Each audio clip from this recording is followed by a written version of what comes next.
Well, welcome to today's episode of the Further Insights podcast. I'm Andrew Schuster. I'm Andrew's co-host, Alfonso Coloswano. And we're so excited to be here today with Sam Storey, Executive Director of the York Road Improvement District. So welcome, Sam.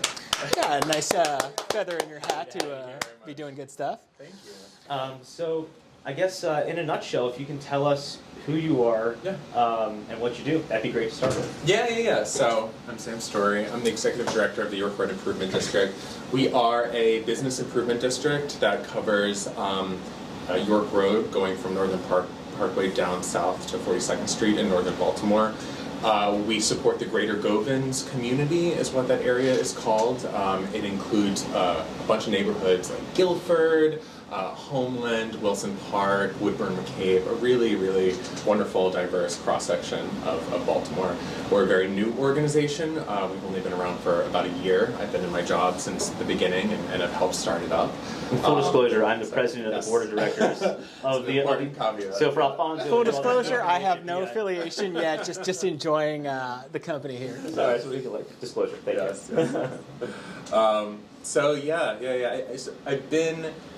I say I'm from Baltimore. I actually grew up in the county outside of Baltimore, and then I went to college and lived out west for about 9 years before moving back 8 years ago. So and now, West, you mean Austin, Texas? Yeah. I was in Austin for a couple of years. I know you are from there. I was in California for a while, Portland for a little while. And then I just missed home, and so I've been back ever since. And it's interesting, I mean, we can get into it, but comparing urban development in other parts of the country to Baltimore is such a trip. It's completely different how other places think about it, because they just don't have the same kind of problems we do, honestly, especially we're a unique city. Yeah. So I learned a lot that I was able to kind of bring back, and now I feel like I'm home, for sure. Well, Sam, maybe for some of our guests who are listening who may not be from Baltimore, but see, I'm a native New Yorker, and Okay. I've been here in Baltimore for 7 years. So could you tell me a little bit, maybe from a perspective as a hometown guy, just kind of what some of the kind of York Road, kind of what is that like, that kind of whole corridor down there? Yeah. So the corridor it's interesting, because one can't describe it as just a struggling neighborhood that's in need of revitalization, but also one can't describe it as a super strong commercial core that is like Federal Hill or Fells Point. It's a community that represents a lot of different stakeholders at once, and is a community that is on the rise. So York Road historically has been a major transportation thoroughfare for the city. To this day, it is one of the busiest public transportation corridors in the entire state, just York Road, by virtue of the buses that run down it. Thousands of cars commute in and out of downtown through York Road every day. And so it serves as that essential function. But then also historically, it has actually been a dividing point in Baltimore. It was literally a red line. We hear about red lines. York Road was a strong red line that separated Guilford and these neighborhoods that we know to be very strong today to the west from Woodburn McCabe, Mid-Govans, these neighborhoods that historically have struggled with disinvestment. And so you see the legacy of that in how York Road itself is set up, and then how the different neighborhoods on either side feel. The neighborhoods to the east are thriving neighborhoods that have definitely experienced a really great rebound in the past 10 years. But you still see the legacy of that disinvestment. There are still vacant buildings, and they're still dealing with legacy of crime and things like that. So it's a very long-winded answer to your question, but the community is a really beautiful one. I should say we have really wonderful educational and cultural assets. So just within the catchment area of York Road, we have Loyola University, we have Notre Dame University, we have Morgan, which is a little bit far away, but it's still within the catchment area. These three really, really wonderful institutions. We have two new 21st century schools, Walter P. Carter and Govans Elementary. We have a charter school at Tunbridge, as well as an incoming new charter school at Midtown Academy. We have a library. We have the Senator Theater, which is a really wonderful historic institution that I'm sure a lot of folks locally have gone to. And we have some really cool restaurants and new retail businesses that are popping up all the time. Or been around for a while.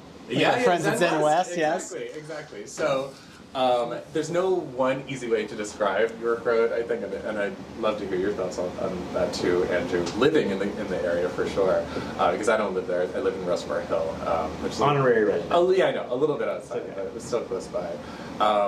But you know, what's interesting about the area is that I feel like in my job, I need to represent multiple different constituencies at once. It isn't just one neat, discrete community that all looks the same and is absolutely the same thing. It's actually a lot of different stakeholders, a lot of different communities that are coming together in good faith, but have their own unique perspectives and needs and wants too. You know, and so a lot of my job is attempting to celebrate those differences and bring them together in different events and different programs. Yeah. So How do you market to all of these stakeholders? I mean, I'm curious how marketing plays a role in urban development, or let's call it, you know, the public-private gray area sector. You know, what does that look like from a professional perspective out of grad school into implementation, and what does that look like now, like marketing? Is it part of urban development, or is it a side note? I guess that's really the question a lot of people probably have. No, it's essential to urban development, and I mean, I kind of a long-winded answer to this. I mean, something, especially spending a while outside of Baltimore coming back, something that I'm constantly surprised by, annoyed by, that I see in the city is that folks in the economic development world tend to focus on one project, the formation of one helpful project, or the availability of new funds through one project as the representation of hope for a community. You know, I think of Lexington Market, for example.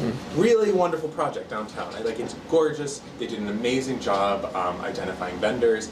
But the way it has been talked about was that it would lift up the entire community. And it's been around for a while now, and has it lifted up the entire community? I don't think so. I actually think it's kind of worse than the immediately surrounding area. You know, so not to be too pessimistic, but to me, it kind of speaks to the fact that in Baltimore, we tend to just focus on one aspect of economic development. So it's either the construction of a new building, that's it, or one new social service program, or and to me, I think that all aspects of economic development have to be intimately tied together. So the revitalization of a new building has to be coupled with robust social and human service programs, has to be coupled with a really robust marketing campaign to make sure that the entire community knows about it, has to be coupled with then robust support from local partners and funders to make sure that those efforts are continued. All of those things have to happen in the network together, or else it's not really going to be successful. And so that's why where I see marketing as being really essential to it, is that broadly, these different opportunities, these different sources of revitalization, of support, they need to be equitably marketed. People need to know about them in order for them to have a deep impact in a community. And so when I think about some of the communities on York Road that are revitalizing, that we are supporting the revitalization of, so much of a new source of support that we're trying to implement revolves around how deeply knowledge and communication of that program penetrates into the community, and that's so hard without a really strong marketing campaign. And so I think of it on that granular level, but then I also think of it on like a broad branding level. And I know we have talked about that, but you know, marketing is important to, on the one hand, push out a specific business or sources of support, but it's also important to completely transform stakeholders' thinking of an area, of a community that is important for them to really make it into the next stage of their revitalization. When I think of like blighted communities that are only going to transform if their housing market becomes stronger, that process requires a branding shift around that community a lot of the time. A lot of the time folks can just chip away at it, but broadly, you see the real transformations in the housing markets to be determined by how that community is broadly perceived and what the overall vibes are in the surrounding city. And so, you know, there are some really great examples of it. I think you look to DC, you look to is it Columbia Heights? Is that what it? Maybe I'm. But Noma, these parts of DC that not too long ago were filled with vacancies, but then by focusing on the creative class, and I know that there's debate over how good of an effort that was to just focus on attracting the creative class, but you can't deny it was successful at changing the perception of those local communities and of those local housing markets. And so I also view marketing as really important to just transforming how communities are thought of in their kind of journey towards transformation. Long-winded answer, but that's how I think of it. Yeah. Okay. No, I also, just as I was talking about that, how all pieces to the economic development puzzle are essential. I think that that's particularly true with marketing. If marketing about, revitalizing a community, if it was just the message, it'll seem tone deaf. If that message isn't coupled with real opportunities for people in need or actual physical progress in the community, it's going to seem detached from reality. And so I just wanted to say that to reinforce what I was saying before about the need for the messaging to be linked with actual opportunities for individuals and families, to be linked with physical revitalization, to be linked with ongoing partner support. Any one of those alone will make the whole thing fall apart or seem ineffective or tone deaf. So I just wanted to emphasize that as well. Marketing alone is not enough. Yeah. I'm glad you actually said that, just because we deal with some situations with complex organizations where there is not cohesion between the different outreach, stakeholder outreach between clients and the community and so on and so forth. So I think the fact that you're aware of that in a world where there's so many stakeholders, there are so many stakeholders, and in some cases, folks who weren't aware of that need to, have information that we didn't realize they needed information. So it really just credits you keeping up with everybody, but the continuity of the brand is everything, and that's sort of marketing is that ongoing practice of sharing information with people. Yeah. So the more we do that, the better informed people are. But the data from how people perceive that starts to show if that's actually what people want. So it's some people wait too long, but I think you and we as an organization do a really good job of getting the ball rolling, testing messaging, making sure what we're doing is working before we just go do it. But I think when you look at York Road, it's unique. Baltimore is unique, but I guess when you look at York Road and the challenges we face against downtown partnership and the work you did there in the Inner Harbor, I mean, what is different and what is the same, if anything? So it's in the weeds, but technically, the York Road Improvement District is the same kind of organization as Downtown Partnership, as Waterfront Partnership. They're called Special Benefits District in the city charter. And so we are quasi-governmental organizations that get a surcharge fee on commercial properties in our districts. And so obviously downtown has these huge skyscrapers, multi-million-dollar buildings, and so the amount of surcharge fees that they get is higher, but generally we're doing the same kind of work. We're the same kind of marketing work, in particular marketing our neighborhood to both internal and external partners, providing cleaning and greening services, safety support, events, and it's just at a smaller scale. The thing is that we have very different challenges from downtown as a community. Some are similar. We are both in neighborhoods in transition, but they, downtown and Waterfront Partnership, they have a very specific set of assets in terms of green spaces, their building stock, their existing merchants, the density of buildings that they have there, the walkability that we just don't have up in North Baltimore. And so I think when I look to the future of York Road, I do see an entire York Road that is walkable from beginning to end, where there are destinations and amenities on every single block, just as you see in a lot of parts of downtown and Waterfront. We're just not there yet. And so whereas downtown, it's a lot more about the reuse of existing property. In our area on York Road, I see more opportunities for infill development and to add to the density that those kind of opportunities. They do exist downtown, but it's not as much. I feel like the name of the game downtown is more office conversion and things like that. Yeah. What's different about Baltimore, given that you've now had experience in Yeah. two of the biggest neighborhoods in the city, looking at your experience in Austin, or even just as you were coming into your profession, like what's aspirational that's not possible here, I guess is really the question I have. Yeah, well, broadly, I will say that the scale of the vacancy problem in Baltimore is unlike almost anywhere in the U.S. St. Louis has a comparable percentage of their building stock being vacant, but I mean, when you look to cities like Austin or even smaller cities, it's just not as much of a problem, and so that completely changes the conversation. Is that just maturity of market? Is that like because there was the big tech boom in Austin, there's UT, is that just location, luck? I mean, could Baltimore, like some people will say, being born and raised here, having lived in Austin and other cities, people want Baltimore to be this bigger, better thing. It should be New York or DC, but I've come to the conclusion definitively that it should not. It should be Baltimore, but there are unique challenges here. Do you see any of the things that are best practices in public policy, in business improvement districts that you'd like to do, but just given the city's either climate or logistical limitations, are there things that you wish we could do that we just simply can't? Oh gosh, what a question. It's quite the smile right there. It's quite the smile. No, I mean, Baltimore experienced a demographic shift that a few other cities experience. I mean, our population has halved in the past 50 years, which is just wild to really think about.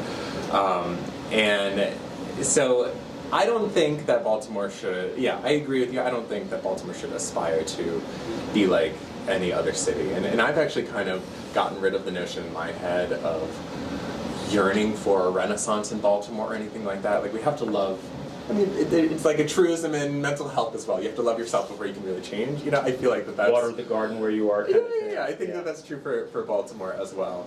But that said, it's the basic city services that just, to me, in my experience living in other places, working in other cities, that really separate us. Like the bureaucracy, the getting permits done, the paying a bill. I mean, when our surcharge fees went out for the first time, not a single taxpayer in our district could find a contact in the city to answer a question.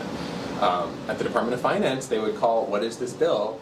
And they would be told repeatedly, "I don't know." I had many, and so it's just like basic things like that of getting support to pay a tax bill is just not even. But we finally have a city budget, so thank you to Mayor Scott. You know, we're on our way, but there's a lot of room for improvement. Well, see, as a New Yorker, I want to ask you a question there. Like, we didn't have these kinds of challenges in New York really over the last 25 years. So how does a situation like that come in terms of where people, you know, your constituents there can just don't know, or there's no real, there's just kind of radio silence there. How did that happen here in Baltimore, and how can we kind of overcome that? What steps have you been kind of doing to kind of get past this challenge the city kind of presents? No, it's a really good. I mean, so there are a lot of ideological differences in terms of who, what kind of mayor folks think that we should have. Baltimore is unique in that we have a strong mayor system of government. Other cities do not. Austin, Texas, for example, they have a weak mayor. And so I don't want to speak out of turn, but I'm pretty sure he's pretty much a figurehead. And for those who don't know, these are like actual terms. It doesn't mean one's weak or one's strong. They're limited in what they can and can't do. Yeah, we love you, Mayor of Austin, Texas. Let's get that clear. It's jargon. It's jargon. But I mean, in Austin, it's the city administrator who is really leading the city, and it's the city council who's making big decisions. In Baltimore, we have recently, within the past 4 years, I think, gotten a city administrator position, but it's a very new thing, and we still have a strong mayor. And so a lot could be said as to whether it would make sense for these basic functions of the city to be under the purview of the city administrator. I think that there is a lot of debate in the public management world as to whether that's a more efficient way of getting things done at the city. So in terms of directly answering why we're here, I think that that's one possible explanation, and it could be by virtue of the way that our government is set up at the city level. We've already talked about the demographic collapse that has hollowed out our tax base. That's a big part of it as well. But you are very true. You are very correct that it also then brings up the point of how these intermediary organizations, how they differ between the cities that are doing a better job at it and Baltimore. Baltimore, compared to many other cities, we do not have very many bids like ours. We have a minuscule number here. I think we have 5. I think we're at 5 now. And DC has 24, right? I mean, they have a bunch. New York has 1 million, you know? And these organizations are set up to really handle some of the things that you're talking about, like when some Joe Schmo business is not able to get what they need from the city, an intermediary organization like mine steps in and facilitates that conversation.